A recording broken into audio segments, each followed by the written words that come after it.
নবীকে আমি যদি ওই কোরআনকে আলাদা পদ্ধত মারাই নাজিল করতাম, আলাসময় তেরে জমতে নাজিল করতাম, যদি আমি তোর পাহাড় নাজিল করতাম, যদি আমি নেপালের মাউন্ট এভারেস্ট হিমালয় পর্বত নাজিল করতাম, নবী হে আপনি দেখেন ওই পাহাড়গুলি আপনার রোটের ভয়ে, আপনার আল্লাহর ভয়ে ভয়ে ভেঙে চূর্ণ বিচ্ছিন্ন হয়ে যেত।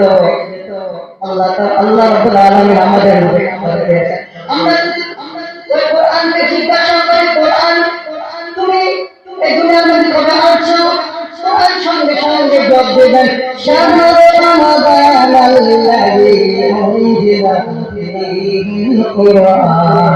আমি রমজান মাসে এসেছি, আপনি যদি কোরআন নিয়ে জিজ্ঞাসা করেন ও কোরআন রমজান মাস তো 30 দিন 30 রাত 29 রাত, আপনি কোন দিন কোন রাতে আসছেন সেটা তো আপনি কোন রাতে আসছেন সেটা তো কোন দিনে আসছেন, কোরআন সঙ্গে সঙ্গে জবাব দিয়ে দেখবেন ইন্না আনজালনাহু ফী লাইলাতিল কদর।